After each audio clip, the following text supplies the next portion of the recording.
Gua penasaran dong, tapi nggak pernah dikasih tahu sama dia. Nah, hampir 2 bulan kami menempati rumah tersebut. Akhirnya, bokap gua yang tadinya skeptis terhadap hal-hal mistis, bokap melihat sendiri penampakan makhluk hitam besar itu. Jadi ceritanya, waktu itu bokap baru pulang dari dinas malam. Nah, dia samar-samar melihat hal ganjil di ruang tamu. Kok kayaknya masih rame? Dia pikir kami masih belum tidur. Nah, di saat itu bokap gua hendak masuk, bokap gua lihat di sisi kanan sebelah rumah kayak ada bayangan besar gitu. Tapi bokap gua cuek aja sih tadinya. Nah, itu dia masuklah itu. Nanya, "Loh kok kalian belum pada tidur?"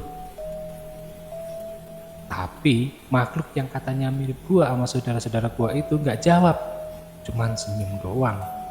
Aneh kan?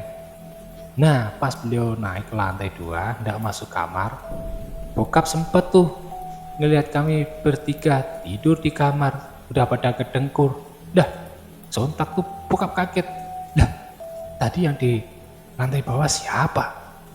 Kok ternyata anak-anak udah pada tidur? Saat itu, bokap kebangun pas bokap dateng. Bokap buka pintu kamar sambil nanya, "Ada apa, Pak?" Lalu bokap jawabnya, "Kok aneh gitu ya?" Nah, akhirnya bokap turun lagi ke lantai bawah. Diikuti nyokap dong buat ngepastiin siapa tadi yang berada di bawah. Sambil buru-buru turun diikuti nyokap dari belakang sambil nanya, "Ada apa sih, Pak?" Lalu saat bokap sampai di lantai bawah, dilihatnya nggak ada siapa-siapa. Nah, bokap baru cerita keesokan harinya.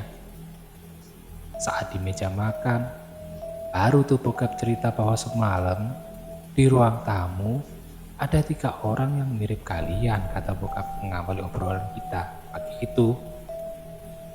Nah, adik gua bilang, "Dah, Pak, kan kita udah tidur dari jam 8 malam, Pak." Lalu bokap nyaut lagi, "Lalu yang semalam itu siapa?" Nah, saat itu kami semua udah terdiam tuh, gak bisa ngomong apa-apa, gak ada yang nyaut. Kecuali nyokap, beliau langsung nyaut, "Nah, Bapak sekarang percaya kan kalau rumah kita ini ada penghuninya selain kita?" Hari berikutnya, tepat malam Jumat, bokap mengundang ustadz yang kebetulan dulu adalah guru ngaji bokap waktu di kampung. Bokap bercerita banyak tentang kejadian-kejadian ganjil di rumah. Gua sama adik-adik gua, nyokap ikut berkumpul di situ. Karena kami juga agak ketakutan karena hal-hal ganjil yang menimpa kami. Selama mulai tinggal di rumah baru kami ini, mulai dari awal sampai sekarang.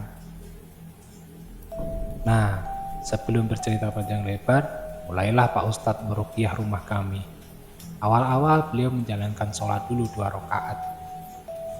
Di saat beliau sedang melaksanakan sholat, kita semua tiba-tiba dikagetkan di dapur kayak ada yang banting panci. Brak! Keras banget suaranya. Langsung itu bokap secara refleks lari ke dapur, takut kalau ada apa-apa. Ternyata saat sampai di dapur, semua panci utuh. Perabotan dapur semua aman, gak ada yang jatuh. Nah kan, apalagi ini rumah bokap.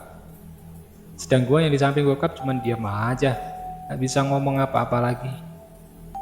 Lalu selang 15 menit kemudian di lantai 2 kami, maksud saya di lantai 2 rumah kami semua mendengar suara mengaum seperti harimau.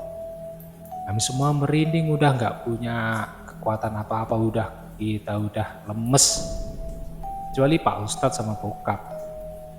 Sampai setelah kejadian itu sudah tak ada lagi kejadian aneh lagi. Sampai pagi di malam. Nah, terus di malam berikutnya Pak Ustadz datang lagi buat meruqyah lagi itu. Baru beliau membaca beberapa ayat suci. Terdengar jeritan suara bayi bersamaan suara wanita seperti kesakitan di dekat kamar mandi. Waduh, pokoknya mengerikan sekali itu. Lalu tercium bau seperti hangus di beberapa bagian rumah, tentunya. Hangus, bau-bau ada seperti yang terbakar. Ternyata setelah paginya, bokap mengecek. Ada seperti bekas-bekas terbakar. Gua makin yakin bahwa itu adalah hantu-hantu yang terbakar oleh ayat-ayat yang dibaca oleh Pak Ustadz semalam. Dan setelah 2 malam diruqyah sama Pak Ustadz, rumah berangsur-angsur jadi aman. Gak ada gangguan lagi seperti malam-malam yang saat baru kami tiba. Dan alhamdulillah, ini kami sekeluarga hidup tenang di rumah baru kami. Ya, demikian tadi cerita dari Mas Andrian tentang kisah rumahnya yang horor. Oke, jangan lupa buat teman-teman untuk klik tombol subscribe, like, dan komen. Terima kasih.